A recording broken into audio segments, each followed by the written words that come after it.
उसका दूसरा अध्याय और उसके 1 से लेकर तो 11 वचन तक हम लोग मनन करने वाले हैं और हम एक वचन को हम लोग पढ़ेंगे। और मैं विश्वास करता हूँ जैसे जैसे हम एक वचन को पढ़ेंगे, पवित्र आत्मा मुझे और आपको उस वचन के जो है विषय की जानकारी, उस वचन के विषय में मेरे लिए और आपके लिए क्या रखा है वो जरूर मुझे और आपको बताने वाला है। आमीन, हालेलुया। सो आइए हम प्रभु के वचन की ओर चलते हैं जो कि यूहन्ना रचित सुसमाचार उसका दूसरा अध्याय और उसके 1 वचन से लेकर तो 11 वचन तक। यदि आपने इस अध्याय को और इन वचनों को यदि आपने निकाला है तो आप उसे पढ़ने के लिए आप जो है अगुवाई कर सकते हैं। तीसरे दिन क्या लिखा है? तीसरे दिन। वो नहीं पता कौन सा दिन, कैसा दिन, पर तीसरे दिन की बात यहाँ पर लिखी है। तीसरे दिन गलील के काना में किसी का विवाह था। मतलब आज जिस बात को हम लोग सुनने वाले हैं वो एक ऐसी जगह है जहां पर क्या चल रहा है? एक विवाह का कार्यक्रम चल रहा है। कौन सा क्या चल रहा है वहां पर? विवाह का कार्यक्रम चल रहा है। हम एक ऐसे घर के विषय में पढ़ रहे हैं जिस घर के अंदर में विवाह का कार्यक्रम शुरू है, विवाह का कार्यक्रम चल रहा है। Hallelujah, hallelujah. और जब हम लोग इस बात को पढ़ते हैं तो मुझे भी बड़ा अच्छा लगता है क्योंकि हमारा भी विवाह हमारे मसीह के साथ में होने वाला है। आमीन, हालेलुया। अभी हम लोग एंगेजमेंट में हैं। आमीन, अभी हम लोग एंगेजमेंट में हैं, मतलब सगाई के दौर को हम लोगों ने पूरा कर लिया है। अब विवाह का दौर आने वाला है। आमीन, हालेलुया। एंगेजमेंट के बाद भी जैसे मेरी और आपकी एंगेजमेंट प्रभु के साथ हो चुकी है तो अब उसके बाद में विवाह का समय भी आने वाला है। विवाह का समय भी आने वाला है, अर्थात मेरा और प्रभु यीशु मसीह का एक होने का समय आने वाला है। आमीन। विवाह मतलब होता है एक होना। आमीन, हालेलुया। विवाह मतलब होता है एक होना। मतलब यह कि मैं और मेरा यीशु एक होने वाले हैं। हालेलुया। जैसे मैं इस विवाह के शब्द को पढ़ रहा था, बालिका किसी का विवाह, तो मुझे खुशी हुई मेरा और मेरे यीशु का विवाह। हालेलुया। मैं इस बात को समझने की कोशिश कर रहा था। यस, मतलब यह विवाह मतलब क्या? विवाह मतलब एक होना। आमीन। एंगेजमेंट में एक नहीं होते, याद रखना। एंगेजमेंट में एक नहीं होते, किसमें एक होते हैं? विवाह। आमीन, हालेलुया, हालेलुया। एंगेजमेंट हो चुकी है। अब बहुत शीघ्र ऐसा समय आएगा हम बादलों के ऊपर में यीशु के साथ मिलने वाले हैं। आमीन। ओ मेरे यीशु के साथ हम लोग मिलने वाले हैं। हमारे यीशु को हम लोग और यीशु हमें खुली आंखों से देखने वाले हैं। आमीन, हालेलुया, हालेलुया। बड़ी सुंदर बात है मेरे प्रियो। विवाह जैसे विषय को सुनते हैं हमारे अंदर खुशी होनी चाहिए। यस, मैं भी विवाह, मेरा भी विवाह ऐसे ही होने वाला है। आमीन, आमीन, हालेलुया। मेरे विवाह में स्वर्गदूत सारा स्वर्ग इनवाइट है। आमीन। मेरे यीशु के साथ मेरा जो विवाह हुआ है सब इनवाइट है, सबको जो है वहां पर निमंत्रित किया गया है। Hallelujah, hallelujah. खुशी की बात है। जब मैं पढ़ रहा था किसी का विवाह हो रहा था, मैंने कहा किसी का विवाह नहीं हो रहा था यार, मेरा यीशु का विवाह होने वाला है।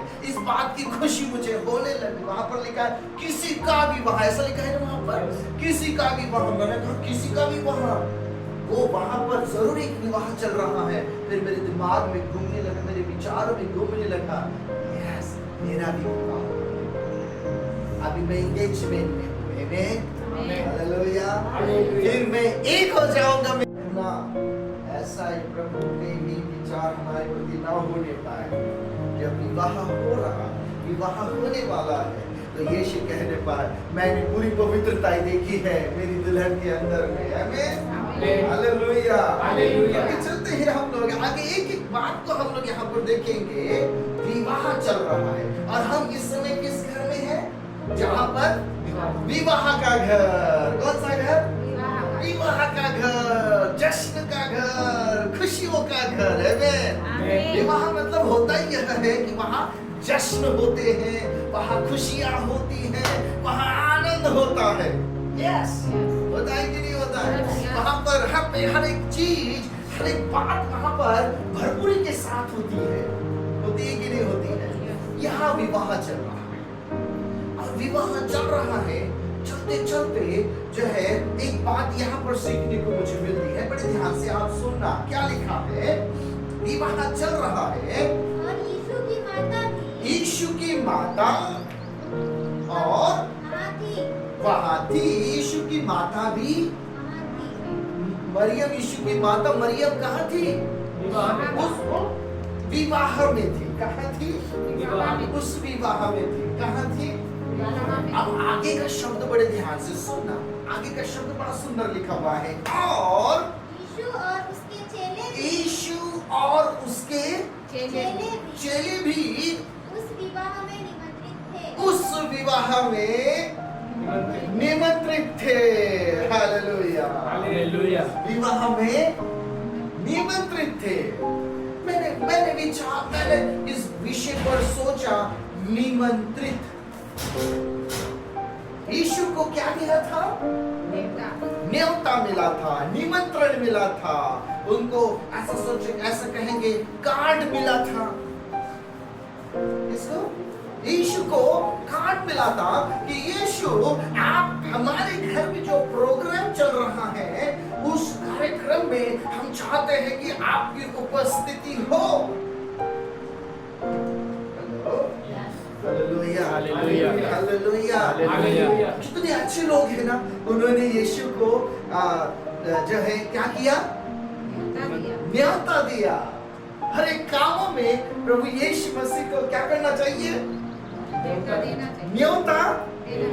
चाहिए। हमारे हर एक कामों में यीशु का होना बहुत जरूरी है। हर एक वो स्थान जहां पर हम सोचते हैं वहां पर यीशु का होना बहुत बहुत बहुत बहुत जरूरी है। हम भी कई बार प्रभु यीशु मसीह को हर एक उन स्थान में क्या करते हैं? निमंत्रित करते हैं। हम कहते हैं, प्रभु आज की आराधना में हम आपको क्या कर रहे हैं? निमंत्रित करते हैं। आइए प्रभु इस आराधना में, इस आराधना के जो लिए जो स्थान जो आपका तैयार किया गया उस पर आप विराजित हो जाइए, स्पेशल गेस्ट बनकर आ जाइए। इनवाइट करते हैं लोग, निमंत्रित करते हैं। और यहाँ पर भी प्रभु यीशु मसीह को निमंत्रित किया गया। मैंने इस पर विचार किया और प्रभु की आवाज मैंने क्या सुनी पता है? क्यों यीशु मसीह को निमंत्रित किया गया? क्यों यीशु मसीह को निमंत्रित किया गया? क्यों? क्योंकि वह हो सकता है उनके गांव का व्यक्ति हो या फिर हो सकता है उनके रिश्तेदारों में से, पर वो उनके परिवार का सदस्य नहीं था। आपको समझ में आ रहा है? निमंत्रण परिवार के सदस्य को नहीं देते हैं। एक परिवार के व्यक्ति को, मेरे घर में मेरी वाइफ, मेरे 2 बच्चे और मैं यहाँ पर प्रोग्राम कर रहा हूँ, तो मैं मेरी वाइफ को निमंत्रण कार्ड दूंगा, मेरे बच्चों को निमंत्रण कार्ड दूंगा। निमंत्रण कार्ड किसे दूंगा? हाजी, मैं किसी मेरे मेहमानों को, मेरे चाहे गांव वालों को, मैं उन्हें निमंत्रण कार्ड दूंगा। हाँ या ना? ये बात सच है। फिर मैंने सोच में गिर गया, क्यों उन्होंने यीशु को निमंत्रण कार्ड दिया? क्योंकि उनके लिए यीशु उनका कोई एक गांव का या दूर के रिश्तेदार या फिर कोई और ऐसा व्यक्ति है, इसलिए उनको क्या करना पड़ा? निमंत्रण। मैं आपको इसके अंदर की बात बताओ, हम हर जगह प्रभु को क्या करते हैं? निमंत्रित करते हैं।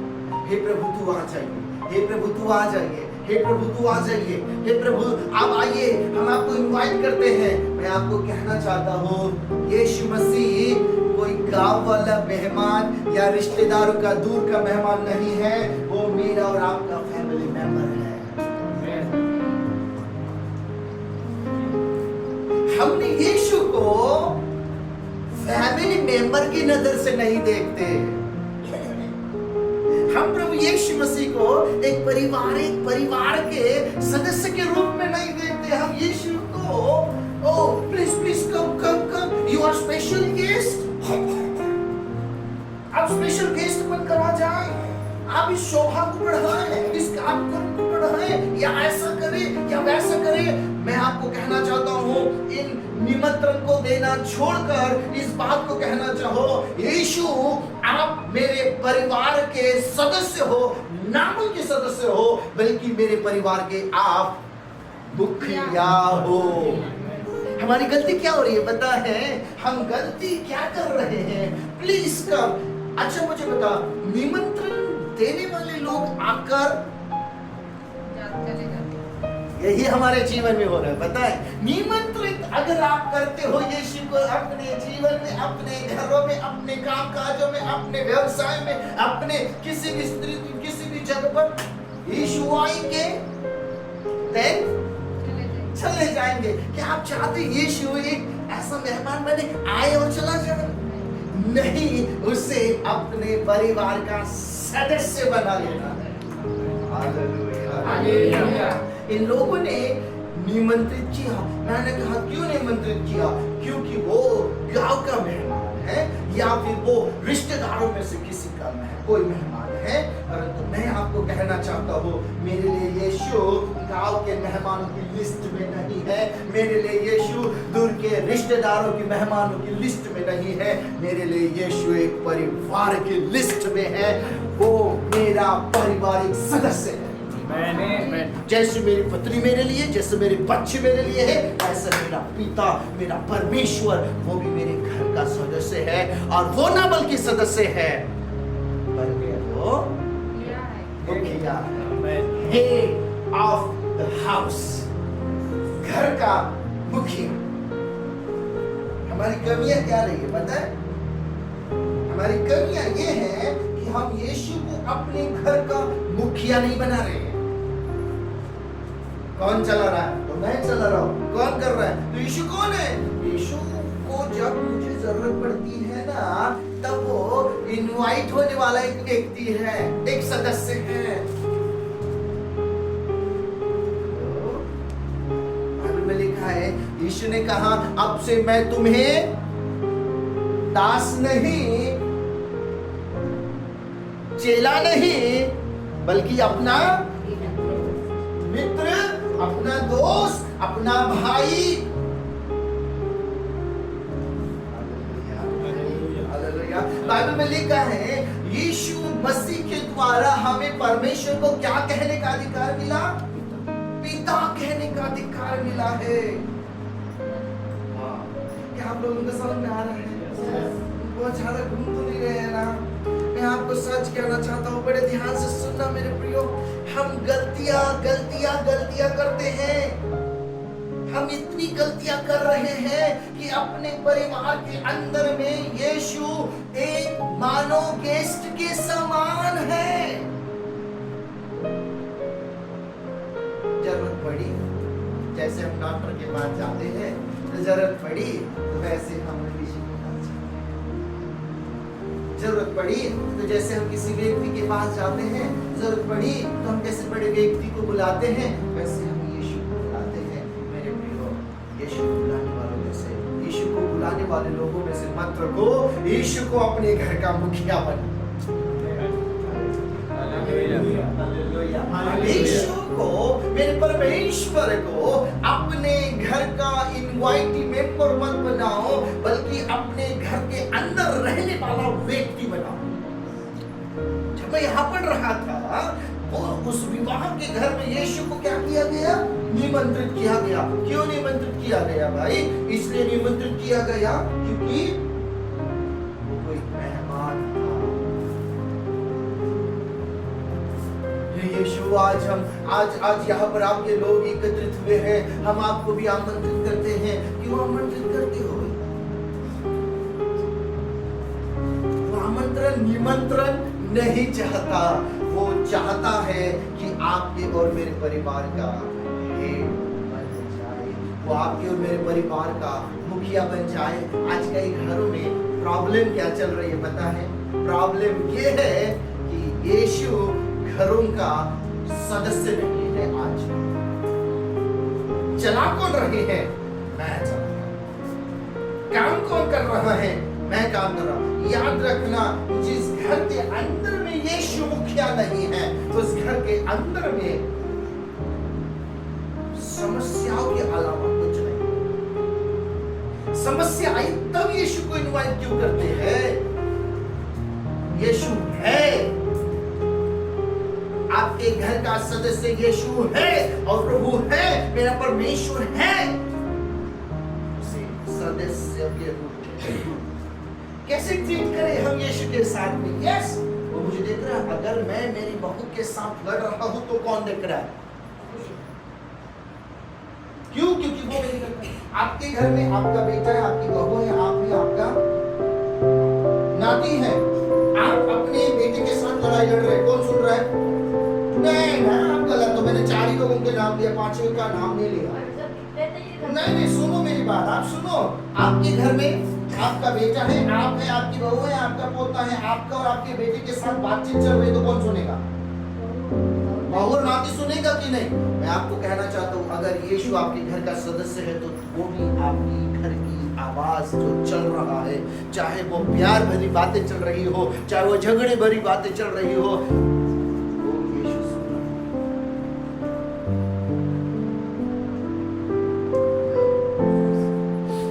उन लोगों को, उन घरों में फर्क नहीं पड़ता जिस घर में यीशु एक मेहमान है। आया, 2 दिन रुका और चला गया, उस घर में फर्क पड़ेगा क्या? क्यों? क्योंकि यीशु तो है नहीं भाई घर में, तो सुनेगा कहां से? आप समझ रहे हैं? मैं आपकी आत्मिक आंखों को खोलना चाहता हूं और आपको ये बताना चाहता हूं, एक और मेंबर आपको बनाना होगा और उस मेंबर के आगे आपको चलना फिरना और उठना बैठना होगा। और क्योंकि वो मेंबर आपको देख रहा है, इसलिए बाइबल में लिखा है, दाऊद कहता है, तू मेरा उठना, तू मेरा बैठना, तू मेरा चलना, सब कुछ जानता है। एक जगह पे ऐसा लिखा है कि तू मेरे मारे मारे फिरने का हिसाब रखता है। एक जगह ऐसा लिखा है कि मेरे आंसू जो बहते हैं वो उसे अपनी कुप्पी में, अपने बर्तन में जमा कर लेता है। हमें लगता है जमीन पर गिर गया, आपको क्या लगता है? हमें ऐसा लगता है कि हमारे परिवार में हम 4 ही हैं, हमारे परिवार में गणेश भैया बोलते हम 3 ही हैं। जिसके परिवार में 3 समझते हैं तो 3 ही है, जिसके परिवार में 4 समझते हैं 4 ही है, जिसके परिवार में एक और व्यक्ति को समझते हैं उस परिवार में यीशु है। किसी हम लोग क्या कर चल रहे हैं, ये देख कर चल रहे हैं ना। एक यीशु कैसा था, मैं